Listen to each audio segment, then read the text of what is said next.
Right, to set up the camera, the first thing you need to do is download and install the NetIPC application. As you can see, it's on my screen just here. Once you've done that, then open the app.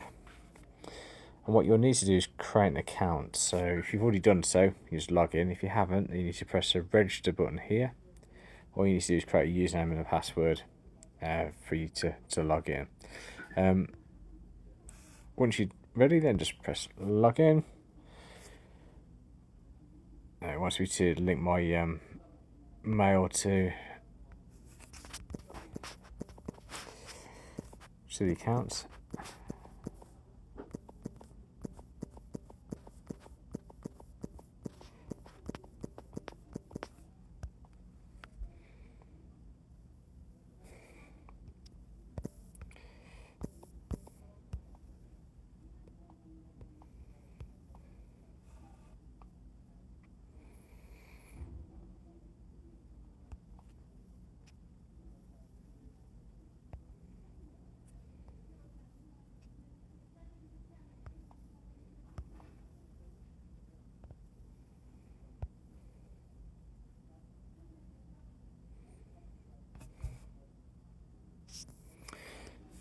Okay, so once it's been confirmed, which it has, then I should be able to go back now. Okay, now what I need to do is go to the actual device itself, and I need to switch it on. So I've already put an SD card in there. I think you probably need to do that before you can set it up. But then switch it on, and you'll see on the side here you should get a blue light. Starts flashing. Now what would happen next is if you go back to the phone settings, it should get in your Wi-Fi settings, you should see a camera. So you see this third one down, look, so you got YX0055639. That's my camera. Yours is going to be slightly different, but it's two letters and followed by some numbers. Now, if you're not seeing that, you might need to factory reset the camera.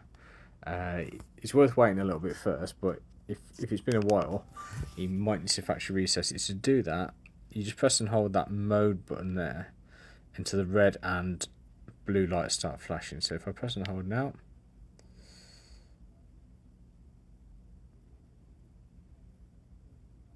that's factory reset now.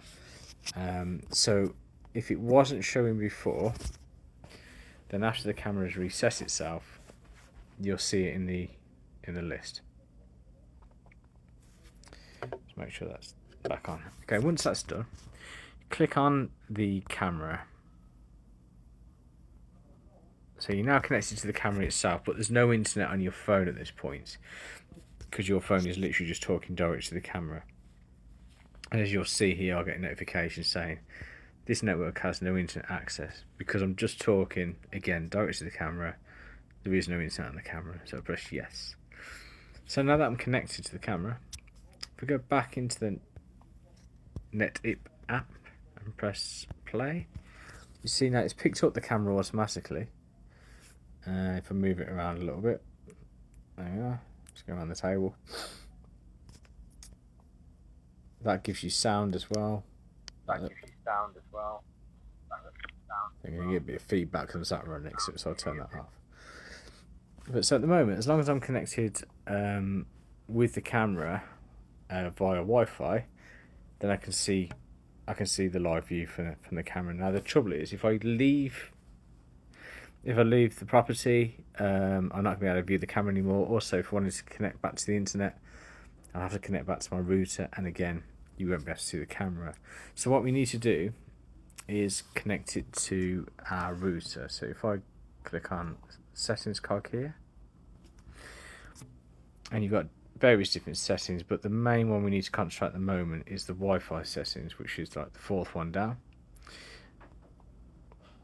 And this is a list of all the networks near me. So my camera is searching for the nearest networks. Now I need to connect to the SUK guest one, because that's our Wi-Fi. Obviously, you'll need to connect your camera to your Wi-Fi. So click on that. If I enter in the password and press confirm, now it's saying please check the Wi-Fi password. It's asking you to check it because if you make a mistake at this point, we'll end up in that locked out situation I talked about earlier, where you won't be able to see the camera in your Wi-Fi and it won't show up on the device, and so you would need to factory reset it again. But as long as you get the password correct, press confirm, then it will take a minute or so, but the camera will go offline. So if we go back, even though it says online, if I press play, it's not playing anything because the camera's actually resetting itself at the moment. Yeah, there's nothing coming through yet. Yeah, it's back online again now. So now what's happened is, even though it doesn't look much different, my phone is now connected to the router instead of the camera, and so this camera is now online. So that's all you need to do. Once you've done that, then it doesn't matter where you are, as long as the camera's on, all you need to do is open up the app and press play. After a few seconds, we should get live footage. Just wave my fingers in front. There you go. So there's a few other features in. So if you go to settings, which is the cog at the top, device sharing means I can show it to another account if you want someone else to view it. And we've got SD card setting or TF card setting here, and that just lets you choose whether or not you want sound recording or if you want to format the device. And then we've also got firmware upgrade restart. Now the restart will actually I believe it will factory reset it back to how it was to start with. So it'll only do that if you're changing it to another Wi-Fi. You can turn on and off the LEDs. So if you don't want the light showing, you can turn those on and off. And we've got alarm settings. So basically this tells you when it's going to record. So we've got PIR, which is like heat sensor, which means that if you've got that switched on, it'll only record when someone walks past. And we've got it set so it will give me a notification. Yeah. And it looks like we get cloud recording as well. So it not only records the SD card, but it actually uploads the footage. So if the camera was to be taken, I believe that you should still be able to get a hold of the recordings. And then this is the sensitivity. So at the bottom there, if it's recording too much, so too many things are triggering it, you can adjust the sensitivity up or down depending on which way you need to. Okay, those are the main ones. There are a few other lot of settings that you can choose. Automatic wake up device. That one there is for power. So if the device runs out of battery and you put it on charge, then if you've got automatic wake up switched on, it will turn on automatically.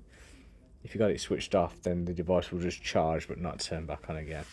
I'm not too sure what the image one is. Oh, it's the way you want the image to be displayed, so we can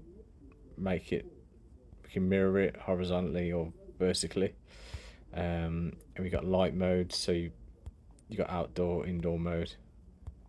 We've got time display on or off, brightness, contrast. So you can just change this the settings slightly to how you're going to see the live video and the recordings. And stick device on top, I believe that just puts, if you've got several devices, that just put it to the top, because you can have, if you've got more than one, you might want to change where it is. But that's it basically. That will get you set up, and that should hopefully give you enough to get going. If you've got any questions, though, give me a call back.